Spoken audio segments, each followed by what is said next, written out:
In fact, U.S. Surgeon General Dr. Vivek Murthy recently issued an advisory highlighting that parental stress has become a serious public health concern. It's right up there with AIDS and smoking. That's when bananas. I read that, right? I was like, whoa. I saw a stat once that said just the stress of getting kids ready for school in the morning takes a year away from your life. People. Oh my God. Yes. Well, and what if you have a stubborn child like my second born? I mean, I think she took 5 years off my life trying to get her out the door to go anywhere. This was one of the quotes from that article that really spoke to me. And it's Dr. Murthy again, and he said, chasing these unreasonable expectations, meaning parenting in the trenches, has left many families feeling exhausted, burned out, and perpetually behind. Oh my gosh, do I feel that way often.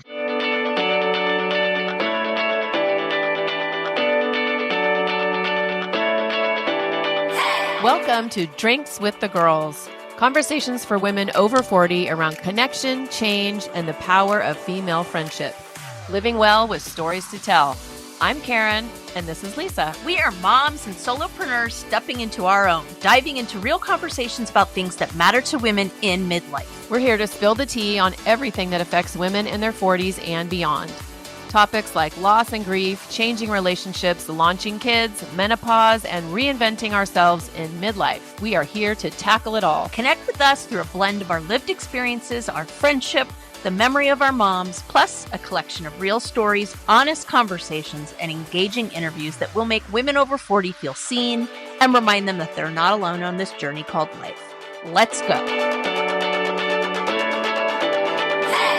Hey everyone, welcome back to Drinks with the Girls. I'm Lisa, and as always, I'm here with my fabulous co-host, Karen.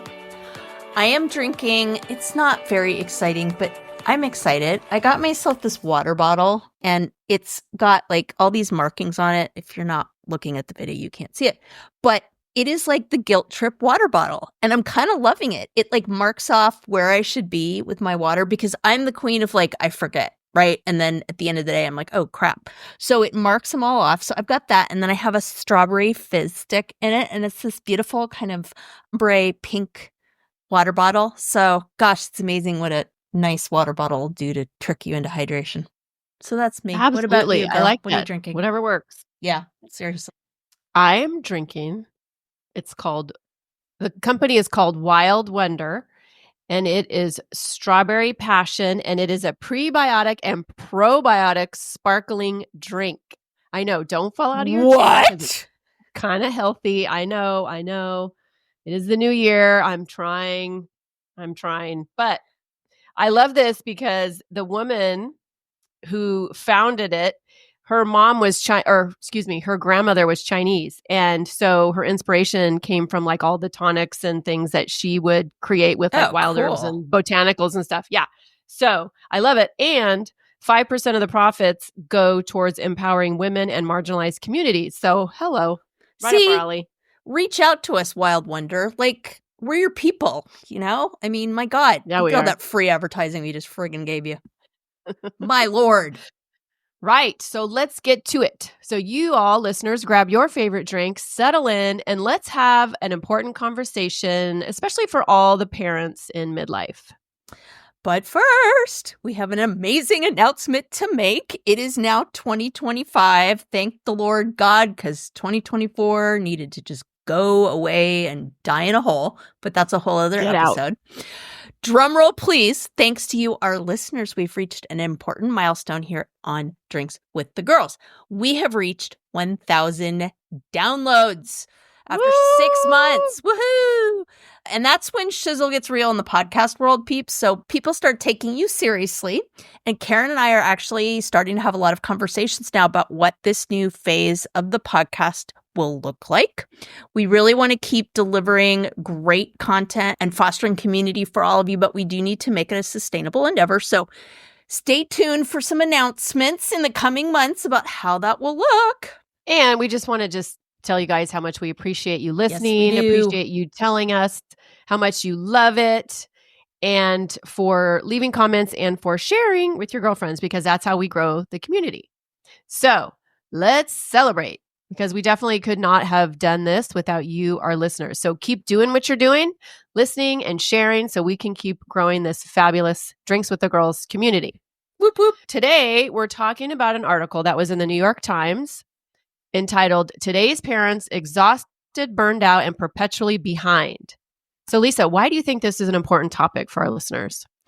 Okay, first of all, hashtag true story. Like, my God, and I saw this article and I sent it to Karen and I was like, this is a podcast episode because it just, like, I think it's just the suffering in silence thing. Like, it's not really popular to be like, I'm so burned out on being a parent, right? Like, nobody wants to, like, admit that. But my God, parenting does not get easier just because kids get older and you don't get a manual. All you get is just the shifting tides. So that emotional load is real and it's heavy. And I get crushed by that sometimes. I'm sure y'all do too. And I think the important thing too is because I remember when I was a younger mom, like my kids are almost 30 now. So, this was a minute ago for me, but you feel like you're the only one. Mm-hmm. Like you don't know that everybody else is feeling the same shit that you're feeling. And so that's why we wanted to talk about this because listeners, we do not want you to feel like you are the only one, whether it's this topic or one of the other things we tackle here on Drinks with the Girls, but we are all in this together. And I think it's especially timely because we're recording this the week after Christmas and Hanukkah and the New Year. And I mean, let's just keep it real. Who is really in charge of making the most of the magic and the merriment and all the things during the holidays, right? It's women. And my sister and I were just talking about this, like kind of like what you just said, Lisa. I had always thought parenting was going to get easier as I and my kid got older. And it's, spoiler alert, but it's just not true. It almost gets harder.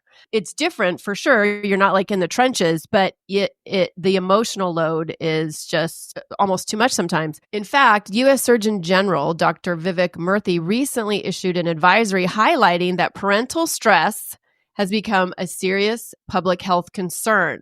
It's right up there with AIDS and smoking. That's when I read that, right? I was like, whoa, why are we just now, learning about this? And he also noted that 48% of parents say that most days their stress is completely overwhelming compared to 26% of other adults.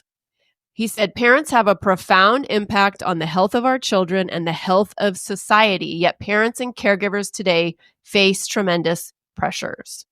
I saw a stat once that said just the stress of getting kids ready for school in the morning takes a year away from your life. People. Oh my God. Yes. Well, and what if you have a stubborn child like my second born? I mean, I think she took 5 years off my life trying to get her out the door to go anywhere. My child's elementary school principal, who I loved and adored, sometimes would literally have to get her on the phone and be like, Giovanna, you're coming to school. I don't care. I love that she would do that. I love her. I worship the graduate. This is like, Giovanna, I don't want to come to school. Well, you need to be here to learn. Now, we all can't have elementary school principals that call our children, but mother of God, it was brutal. Like, still, it's exhausting. But, I mean, getting them to school, like all the things. But it's not even just the logistics of that, right? It's the emotional weight, like worrying if your kid is happy at school or if your adult child is thriving in their first job. And as women, we are often the emotional anchors for our families. So this was one of the quotes from that article that really spoke to me. And it's Dr. Murthy again. And he said, chasing these unreasonable expectations, meaning parenting in the trenches, has left many families feeling exhausted, burned out, and perpetually behind. Oh my gosh. Do I feel that way often? That is so true. And, that emotional load leads to burnout, depression, resentment, and it can for sure impact our relationships. Dr. Murthy also said when stress is severe or prolonged, it can have a harmful effect on the mental health of parents and caregivers, which in turn also affects the well-being of the children that they're raising. So I think, this is one of the reasons it's important to have open communication and divide the responsibilities among the caregivers. Yeah. And if you're a single mom, and we can address this later, but it's like if you're a single parent, relying on your village, relying on your community. Yes, that's a good point. Let's also talk about that guilt that comes with motherhood, just in general, whether it's feeling like you're not doing enough or that you're doing too much. Mom guilt is universal, and it's for reals. I am currently going through a phase of, why did I send my daughter to public middle school? Why didn't I know how horrible it would be? Why couldn't I find an alternative? So that's the record currently playing in my head on the mom guilt countdown. I feel like mom guilt is just our constant companion that we don't always want along for the ride, but it's always there. And I think one of the things that makes this emotional load so heavy is that we feel our children's failures or successes reflect on us. That was one of their findings from the Pew Research Center. I mean, like, it's our fault if Tommy gets an F in AP Science, But it makes me think of like my mom and my upbringing because, being raised in the 70s and 80s, our parents barely knew where we were half the time. Mm-hmm. I mean, we were latchkey kids. I was a latchkey kid. And I think the pendulum has swung so far that, it's really taking this emotional toll on parents. I also think as former teachers, there's that added layer, like, oh my God, I can't believe I'm doing this to my kid's teacher kind of a thing. Like, I don't know. I take it to another level with me and my kids, but it is very true. The white hot rain of shame when your kid does something like that. And you're just like, oh my God, they must think I'm the biggest idiot. Like, come on. Here's one thing that I know. We are not supposed to do it all, but yet we think we have to. We are certainly not supposed to do it perfectly. We talked a little bit about that in our last episode about normalizing asking for help. And we were speaking specifically about therapy. Why is it so hard for moms to delegate or admit that they're struggling? Yeah, I remember when my kids were in elementary school and, kindergarten and first grade. And that's when, you learn about the room moms and the fundraisers that you have to do and all these things. And I mean, I talk about feeling inadequate. Like I was in this, silent comparison thing with these other moms who were incredible. And by the way, I'm incredible too, just in different ways. I'm not the crafty lady, but I mean, these room moms would like do these things, and I'm just like, holy shit, is this what I'm expected to do? So I don't know. I just remember that vividly. But I think, part of it is the societal expectations. It's this unspoken rule that moms should have it all together all the time. And we have to do it all perfectly because that's what moms do, right? Mm-hmm. And if we don't, somehow we're failing. But this is such a toxic mindset, and it's really taken its toll on mamas, I think. We talked about this during our holiday episode, but I literally had a moment, well, more than a moment, when I'm finishing up Christmas dinner. My husband was entertaining my dad and the kids, which, believe me, I got the better end of that bargain. But I was like, I'm never doing this again. Now, meanwhile, right, I'm cooking the Feast of the Seven Fishes that's now like 2.5, right? Doing the job of a dozen because like, I got to make it. And I looked at my husband and I was like, this tradition is going to die with me, isn't it? He goes, yep. And I was like, that's it. Unless my cousin moves up here, we are going to Mexico next year. I can't do this anymore. This is ridiculous. Like, I mean, it's just bonkers. So that was all me putting pressure on me. So that internalized pressure is often the worst, right? I know I'm my harshest critic. So that's one of the reasons it's so important to reframe our thinking and recognize that asking for help is a sign of strength, not weakness. Yes, absolutely. And I think too, a piece of that, because I know I feel the same way with traditions that I've carried on that my mom had. It's like somehow those traditions keep me closer to her. And I'm sure, I don't want to put words in your mouth, but, letting go of those feels like we're letting go of our moms. And that's really painful.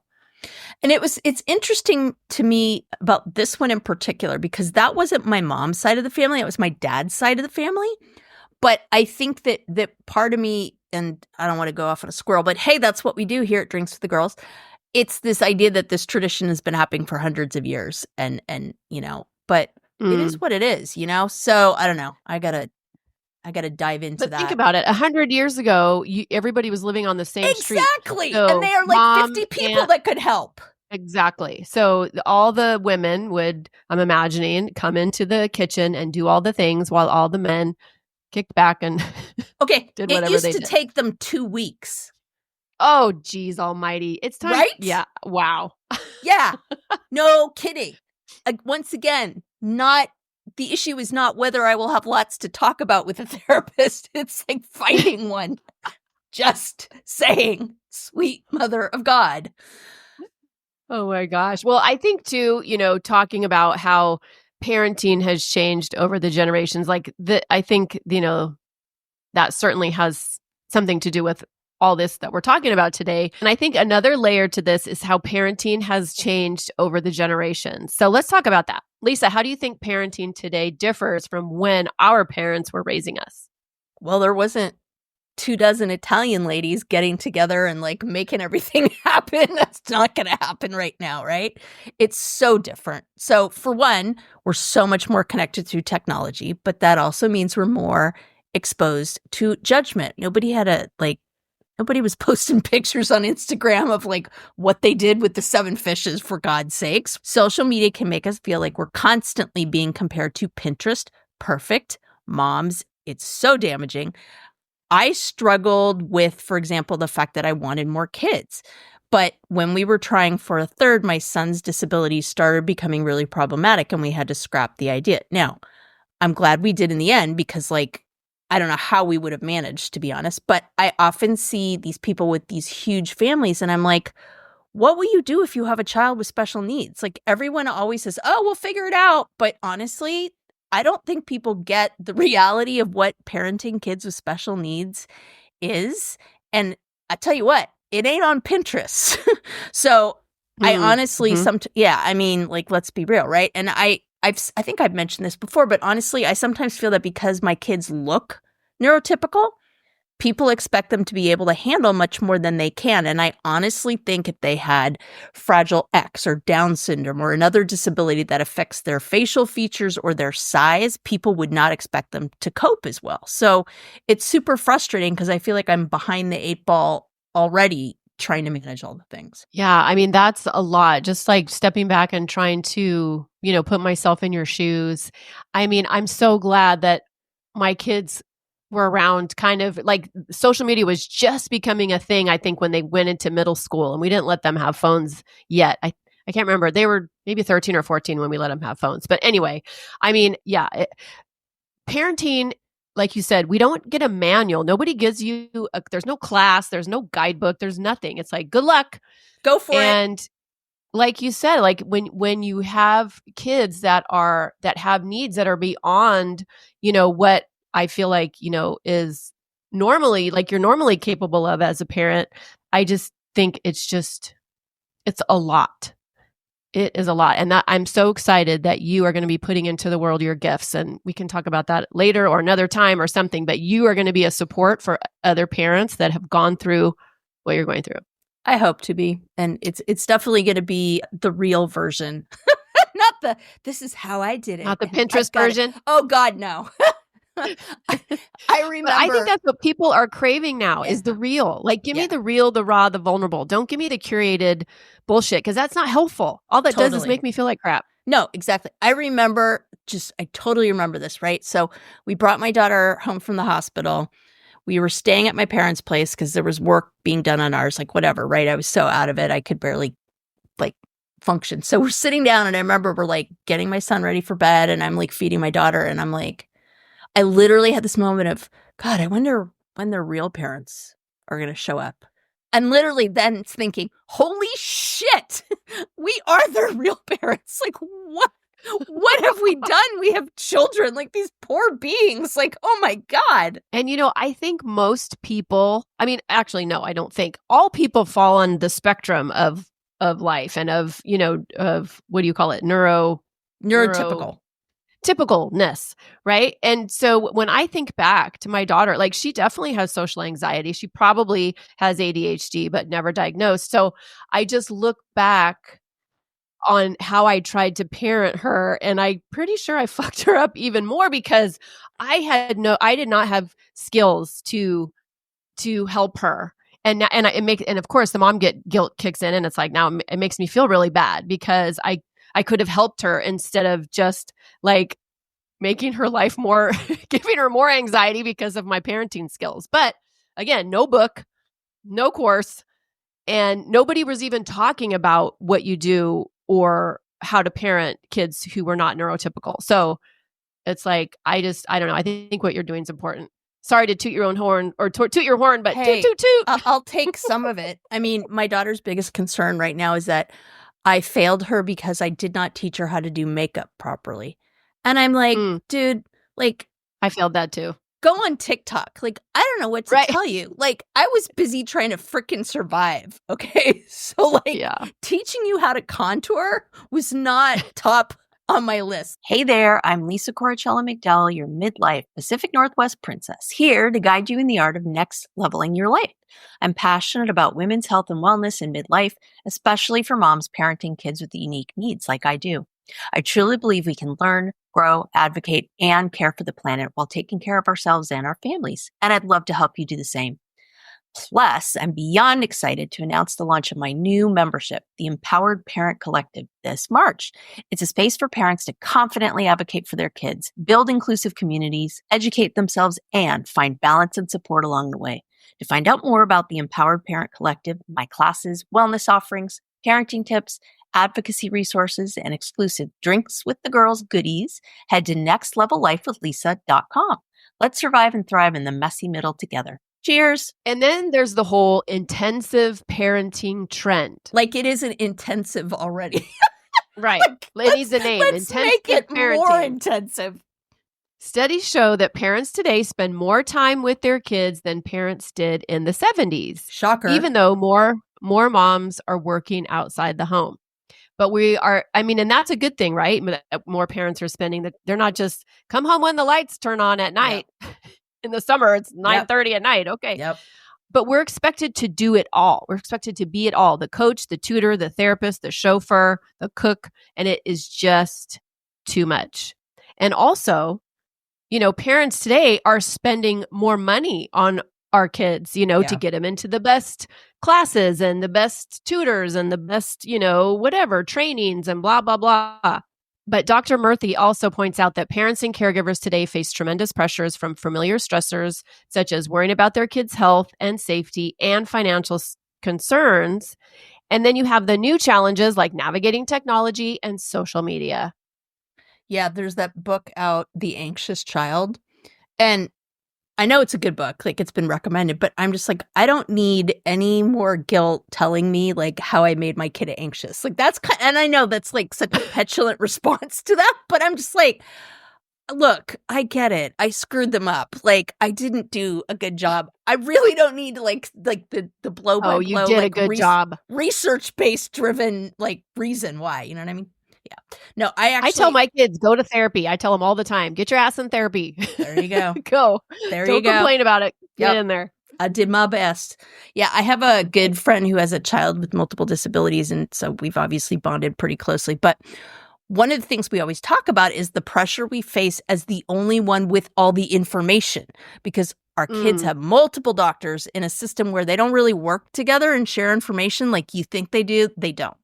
The system literally relies on us as parents without like zero medical training, okay, to inform these various people what's happening and what's going on, right? And I cannot tell you how many times we've been told that like a certain test or a lab result has been sent to all your child's providers, but it hasn't been. You have to realize it's pretty much impossible for one of our kids to get all their needs met within one medical organization, and getting one medical organization or company or hospital to talk to another is epic. And part of it is the HIPAA thing, but part of it is our system just isn't set up. There's no like generalist that's overseeing all this stuff, right? It's a bunch of specialists.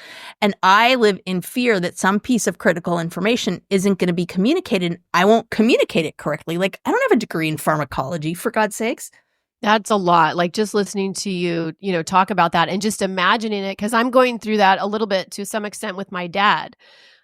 Although I'm not the main person in charge of like all his medications and his doctor's appointments and things like that, but it's a lot. And you have to know what you're talking about, and you have to know what the medications and all that. I know my brain now, my 56-year-old menopause brain, I would never be able to keep all those balls in the air. So props to you, mama. Oh, I don't keep them in the air.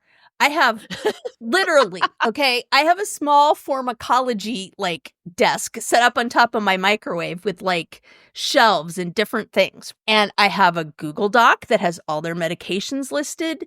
And my son has a support worker that helps us because, and even with that, it's a lot, you know? I mean, these are like major meds. And trying to keep up with like what the interactions are and all that. And I mean, my kid's psychiatrist and I joke all the time about it because she's like, okay, remind me why we didn't do the thing with the thing. Like we literally like have to sit there and talk because it's not an easy thing to remember all that. And don't even get me started about the whole thing with stimulants and trying to get all those dispensed on time.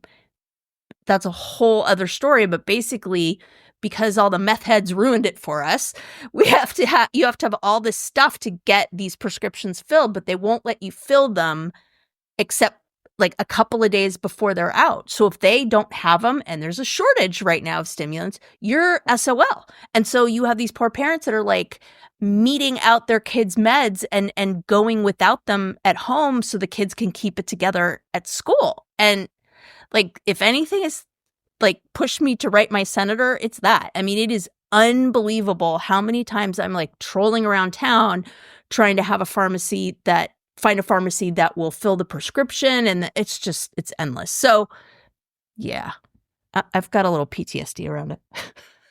I think about that a lot, you know, like how different this would be if there were people around, right? Like I miss my mom for a lot of reasons, not the least of which was I had some backup, you know, and my husband helps out, but you know, she like sick baby had to go to work, like she could help, you know, and I have none of that. And I know that there's people that raise their kids without any support around them, you know, friends, family, whatever. And it is freaking hard, right? I mean, you used to have a child and you would have, first of all, women didn't work, but you would have this intergenerational network of people. We lived closer to grandparents and aunts and uncles, and they could step in to help. That was like expected. It was a thing, right? And now everybody's so spread out, and that built-in support system is missing. It's not necessarily the kind of typical thing to have a bunch of family members. I've had friends that have literally moved to different states because they just decided as their kids got older, like, it was just too hard not to have some kind of support system to back them up. And I get it, man. Yeah, absolutely. And I mean, I'm on the other end of that. I don't have, you know, Tony's kids have kids. So I have grandbabies by proxy, but my kids haven't had babies yet. But I do. I'm about an hour and a half away. We're about an hour and a half away from all the kids and grandkids. And, you know, that even feels like a lot. So I feel like I would love to be closer to be able to, you know, to be able to help. And of course, just to see everybody. Yeah. And I remember too, like my grandmother, she worked. And then when she retired, she was a school secretary. She lived in Montebello, and then she came and moved closer to us, which was amazing. And she would take me to my dentist appointments and, you know, pick me up from school sometimes. And just having her so close was incredible. And I know it helped. My mom worked, and she was like the main breadwinner. So I know she relied a lot on my grandmother. But yeah, that's just kind of not as common these days. No, I mean, I remember my grandmother was my first caregiver. Like when my mom went back to work, I'd stay with my and I have the best memories of that in her little apartment. Mm-hmm. Like we had the best time, you know, and it was great. And they would give her some money. So she, you know, and it worked out really, really well for everybody, but it's just different now, you know? Yeah. And I don't think there was the guilt about asking for help, because like my mom didn't feel bad about asking my grandma to help her out. Right. And my grandma didn't feel any kind of way, I don't think, about, you know, stepping in and helping out. I mean, let's be clear though. She still had time for her poker games and her bunko and all that. But yeah, she would help out when she could. I just don't feel like moms felt like they had to do it all. I don't know. I'm curious if there's moms, you know, a generation or so older than us. I'd love to know your experience, because we've learned it takes a village, but the village, what happened to the village? Yeah. The village is kind of, you know, disappeared. And without that generational help, the burden falls squarely on the parents. And so it's why building a supportive community, whether online or in person or with a cool podcast like Drinks with the Girls, it's so vital. It's so vital for our mental health and our parenting, I think. Yeah. I think, normalizing that it is not normal to feel like you know what you're doing, and just, oh gosh, here's this baby. All right, you got it all figured out, and read the book and you're good to go. That's just not okay. And I mean, I think the bottom line, and I think one of the main messages I know in that article was just what we're asking parents to do right now without support, frankly, is it's just not sustainable. I was really grateful when my children were very young. We lived so close to my mom and dad. We were actually on a cottage on their property. They had a farm for like the first 3 years of my son's life and 1 year of my daughter's. And I was very fortunate that she wasn't sick then and was happy to help out with babysitting. And she loved spending time with them. Even when she got sick, it was nice for them to have that, they would just walk up the hill kind of thing. My dad was another story. I think he liked the idea of grandkids, but not the reality. And my husband's mom, I mean, she lives overseas, but she was the same. This idea of, oh, I like the idea, but the execution was not quite there. So let's also talk about how this impacts our relationships with our partners. Have you noticed how that emotional load often creates tension? Absolutely. I think it's a common issue, and many couples fall into this dynamic where the mom becomes the default parent, handling the majority of the things, but also the majority of the mental load. Like, I don't think men, and again, if there's any men listening, I'd love to know, but like, do you wake up at 3 a.m. worried about, X, Y, or Z, that, the presentation that your kid has at school tomorrow, or, whether or not your kid's going to find a job? And I don't know. I don't know if men just have that same weight. They carry the same weight of the mental load. And I think sometimes this can lead to resentment, because maybe moms are feeling like, okay, and this might be controversial, but I think sometimes we as moms like being the gatekeeper of all the things. Busted. I think we kind of create this system where we either don't trust dad, or we like being the martyr, or, it's just for whatever reason hard for us to relinquish control because maybe they won't do it the way we do it and we want it done our way. Whatever. There's these things, right? And we kind of create this for ourselves. But also, I think sometimes it's a real deal. But I think this definitely leads to a breakdown in communication. I know, this happened when I got divorced. My ex didn't really have much of like a strong emotional relationship with my kids because I was always the go-between. Like, I was always the one handling all the things. And so I joke to my kids, it's like that my divorce was the best thing that ever happened to their dad as far as his relationships went. This was true with my kids and his mom and his sister, because once I was out of the picture, he was able to step in and just form his own emotional bonds. My name is Karen Shatafian, and I am a shameless coffee addict and empowerment coach for women, and my love language is authenticity. My mission is helping women unapologetically design a life they're in love with. Because what the hell are we waiting for? My website, KarenShatafian.com, has all my coaching packages and free offers, like my midlife reclamation guide. In it, you'll find tools to help you decide how to create the most inspired and empowered version of yourself and your life. You can find me on Facebook and Instagram talking about ways women can show up for themselves after decades of showing up for everyone else. Join me as we throw off the shackles and live our best freaking lives. See the show notes for all the details. Cheers. Did you feel like he didn't know how to do that, or did he just rely on you for that and feel like he didn't have to? Like, what do you think was behind that? Well, I feel like because I was a stay-home mom, I took it upon myself, kind of like what I was talking about earlier. I probably created this situation for myself, because I just handled all the things all the time when he was at work. And so why not just handle it all, always?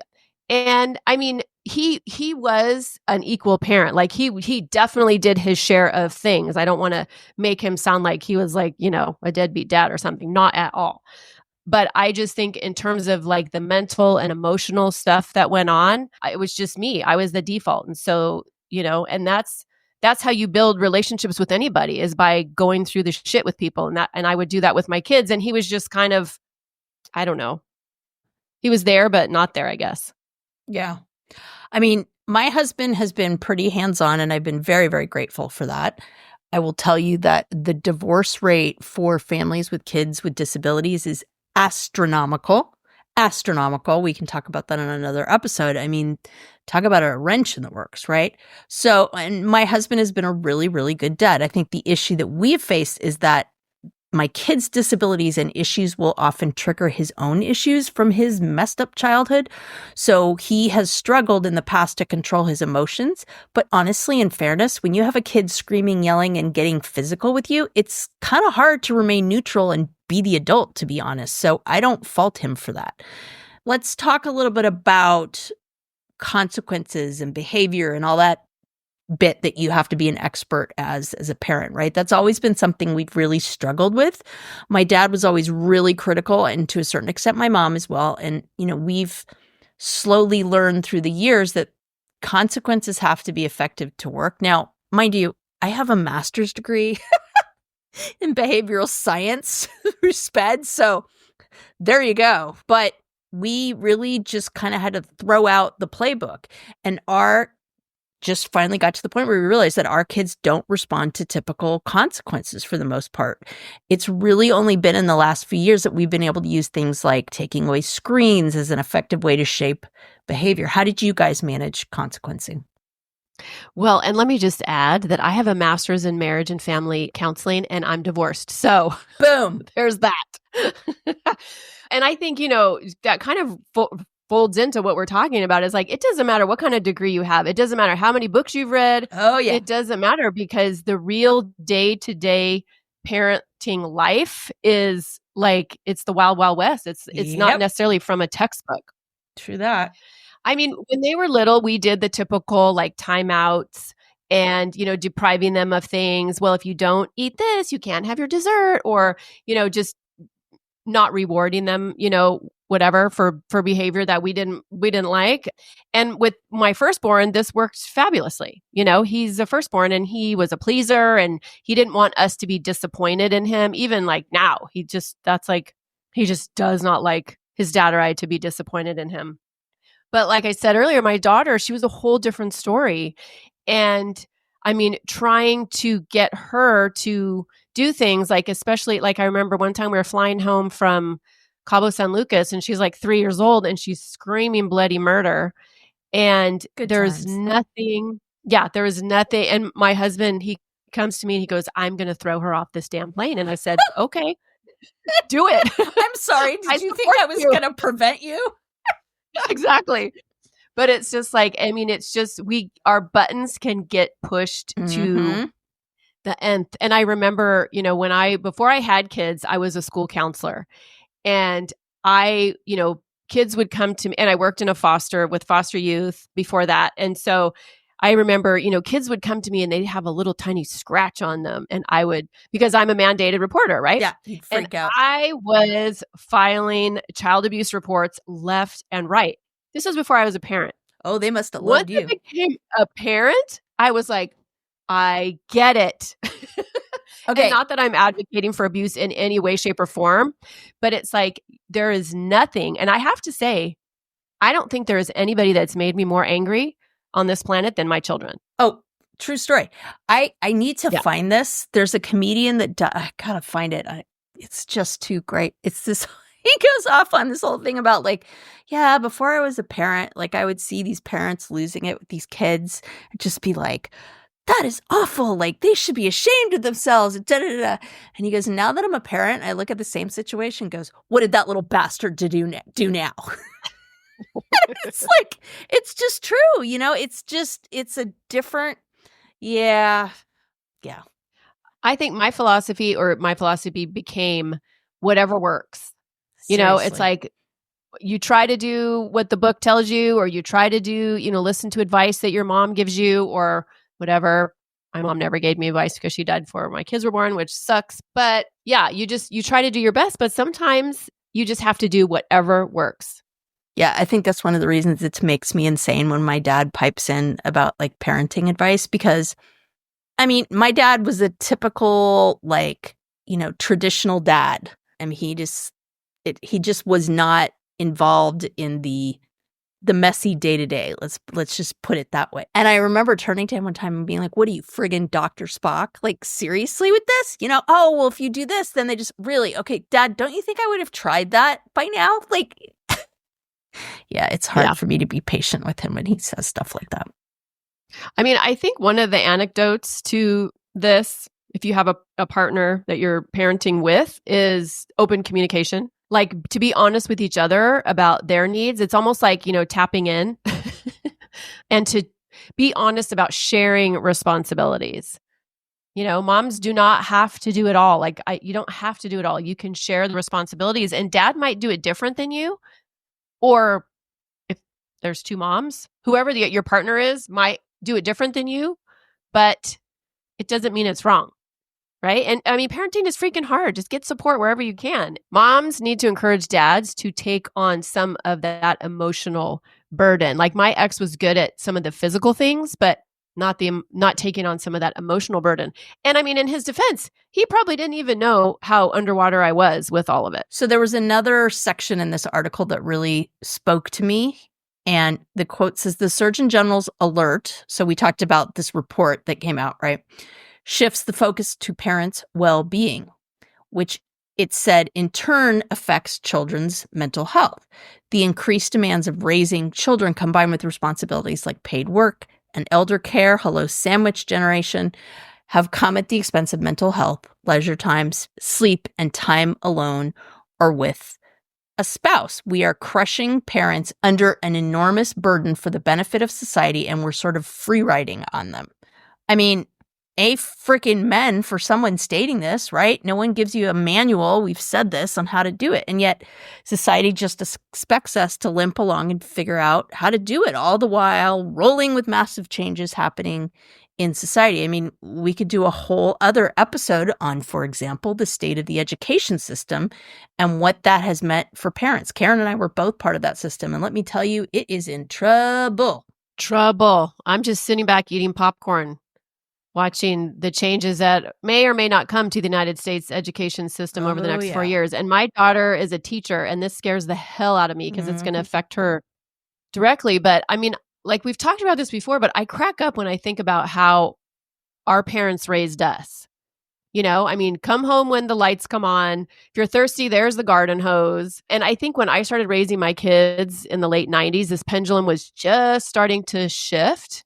But like I said earlier, once my kids were in elementary school, man, I felt that pressure. Again, social media was just becoming a thing. So I feel like I dodged that bullet for sure. But I watch our kids try to navigate the social media thing with our grandkids, and oh my God, it ain't easy. It's too much. Yeah, it's a lot for sure. So we always want to make sure we're giving you guys practical takeaways. That's something that we are really proud of on the podcast, that we really want to make a regular feature. So this episode is no different. So how can we start making changes? Let's talk about some action steps that can help you lighten your emotional load as a parent. Well, I think the first one is delegate. Delegate, right? If you have a partner, make them an equal partner. You don't have to do it all. Not one parent, whether it's one parent doesn't have to do it all. So sit down together, list all the responsibilities, and divide them up. And, divide them up by, who's good at what.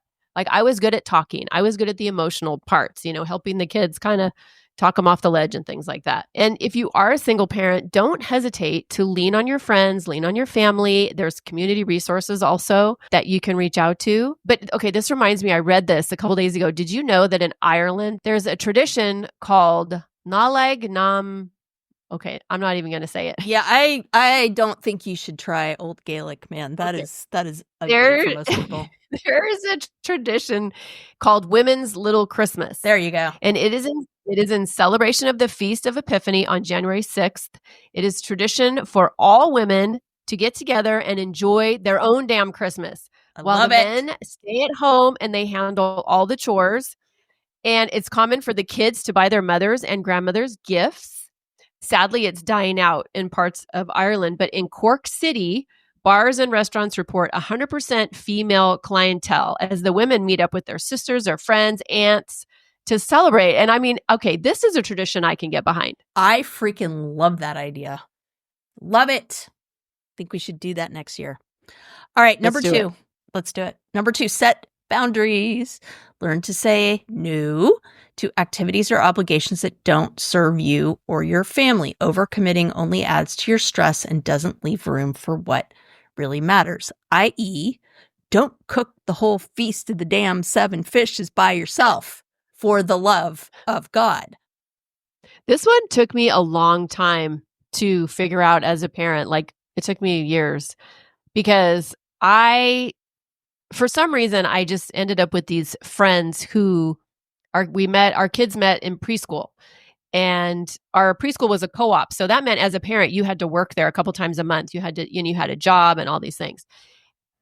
And these friends that I met and made and are still my best friends today, they're like you, Lisa. They're like A-type, ball busters, go-getters. Let me do 400 things, and I'm going to do 397 of those really fucking well.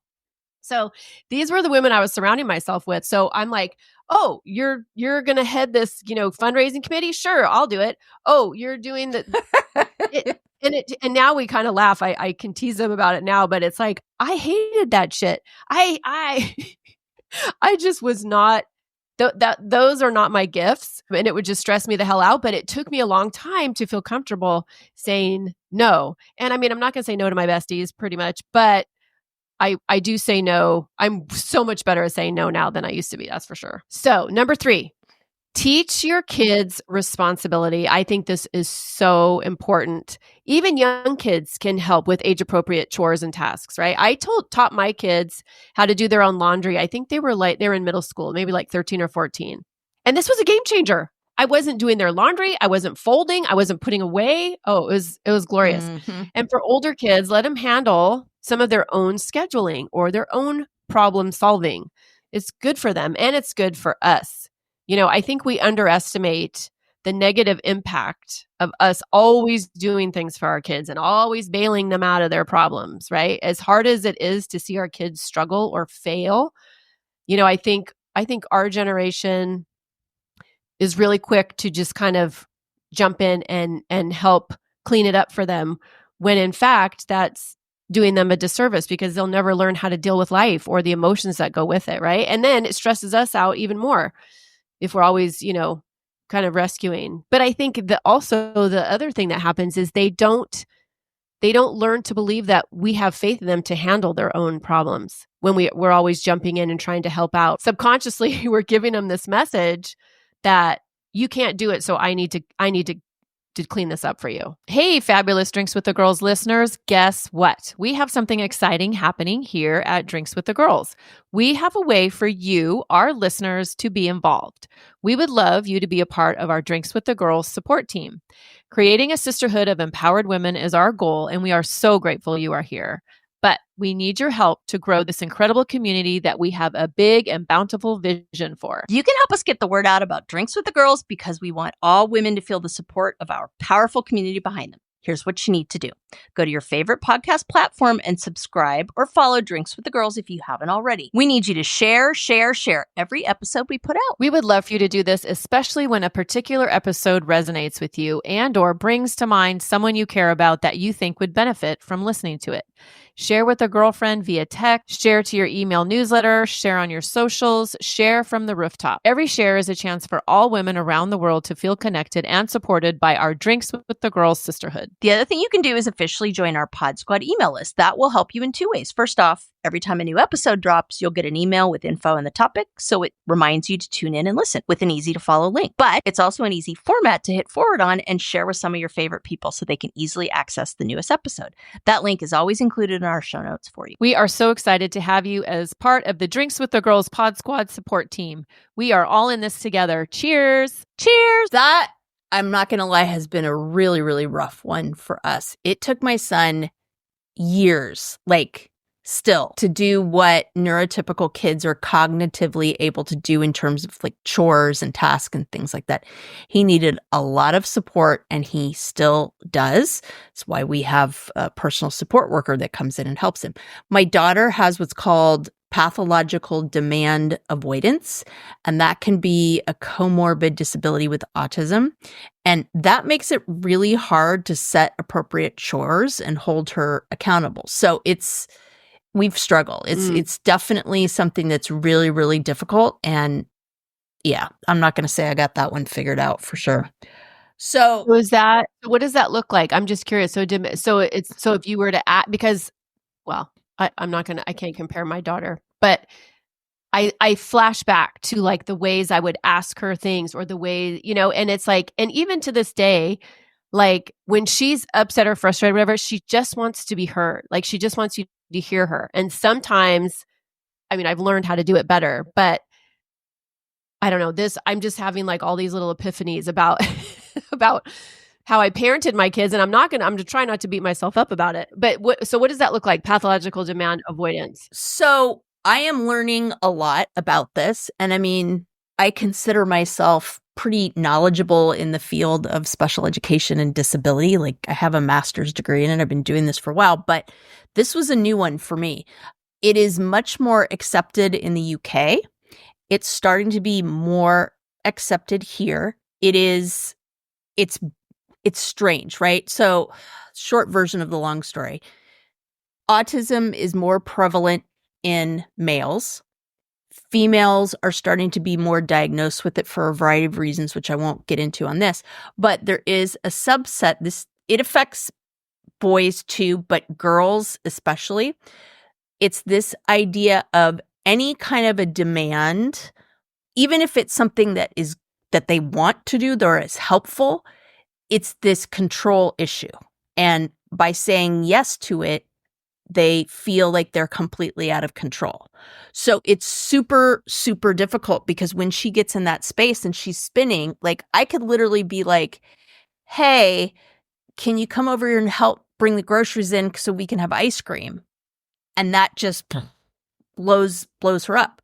And so that has been something we've been really diving into lately. And boy, it is not easy, and I don't pretend to understand all of it. I'm really having to kind of dig deep and understand this. And a lot of it has been changing the language around how I do things, giving her choice. And I mean, it's just hard because like I've got my father and society rolling their eyes going, oh, is that just like a trendy word for being a spoiled brat? Right? Like I know that's how it sounds. So it has been very difficult for me and my husband to wrap our heads around it, but we are working on doing things, like I said, like changing our language, offering choice. We have a really skilled therapist, but my daughter has even given her a run for her money. So it is not easy. I don't pretend to have the answers. I'm definitely in the trenches on that one. I just think this is so important for our listeners who are parents right now, because like we talked about earlier, everybody is on this spectrum, right? And they may not have, what my kids have or what your kids have, or be diagnosed with, certain things, but everybody learns differently. Everybody responds to different stimuli differently. And so I think in parenting, it's just kind of good for us to normalize this. Like, we labeled my daughter as a stubborn and a pain in the ass. Right. And it's like, and I look back and, maybe had I done a little more digging, or, I could have really figured out like what was going on with her, and I could have figured out tools for us to parent her to make a better, situation for her and us. But I'm rambling, but I don't know. I just think I just appreciate you being so honest and vulnerable and sharing with our listeners, because like we've talked about multiple times, parenting is hard.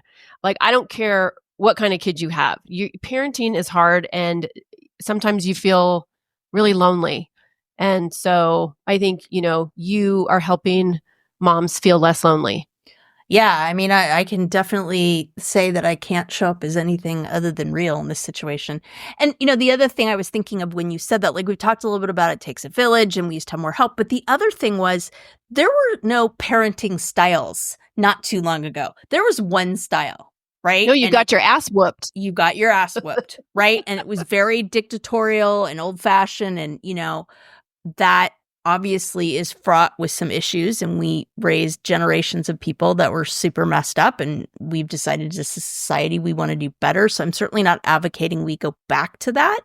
But I think that there was less debate about, how do I be a good parent, or what do I do? Because there was just one way to do it, and you did it that way, and people were literally beaten into submission if they didn't follow that. So it's freaking hard to do the right thing. And it's it's hard to do all that, right? Like I really wanted It's exhausting. Oh my God. I mean, I remember when that term was kind of floating around, I was just like, oh my God, not another thing, not another diagnosis. I can't freaking take it anymore. And it's still, I hear that and I just like, my heart sinks.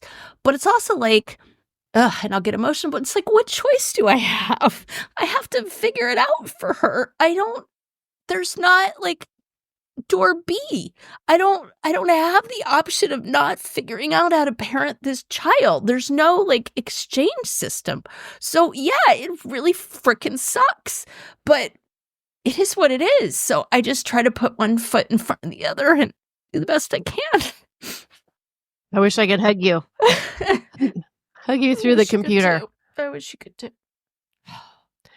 But I just think that is exactly it right there. I mean, and not all parents, face the levels of stressors that you face in parenting. And it sometimes feels like you just want to throw your hands up and you don't know what else to do. But then, as you said, it's like, what choice do I have? That segues perfectly into number 4, which was actually Lisa was going to talk about, but I'm going to say it, is to prioritize self-fucking care. As you know, we preach this. You cannot pour from an empty cup.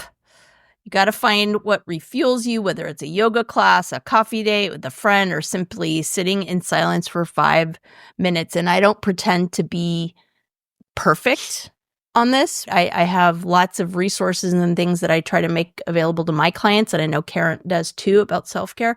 But it doesn't come from a point of, and we've figured it out and this is what we need to do, right? Like, we have been very honest on this podcast about like, we are lifelong learners. We're right there with you just in terms of prioritizing self-care and doing that. And I think we need to get over the whole like, oh, I should get better at that thing. It's really more about trying to support each other in this community to do better for ourselves. It's a necessity, honestly. It's not, self-care is not a luxury. It's not something that, oh, if I have time, I'll get around to it, or, oh, wouldn't a pedicure be nice? Or no, I feel like this day and age, 2025, self-care is a freaking necessity.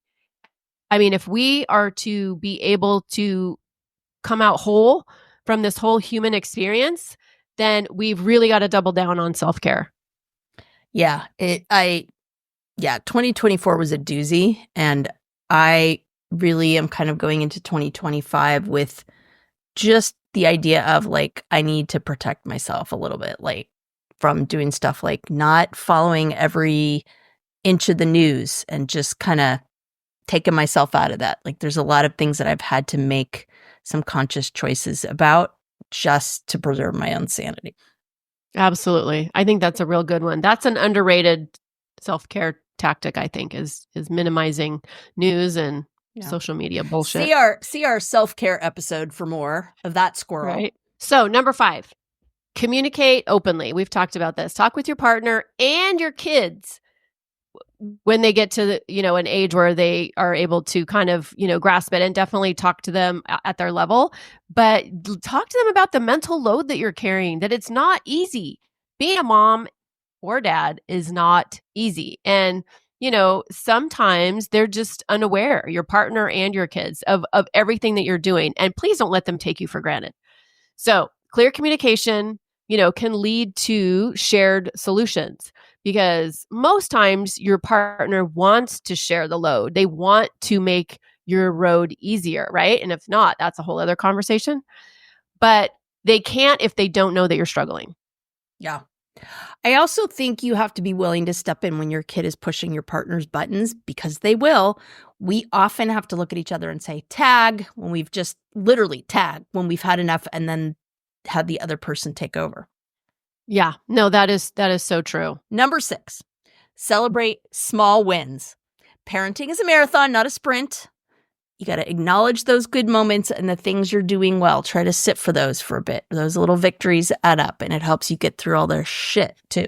Absolutely. And you have to tell yourself, you have to focus on the things that you're doing right, because you're not going to get it right every time. And there's going to be the days when you feel like the worst parent ever. And so celebrate all the things, the big ones and the little ones.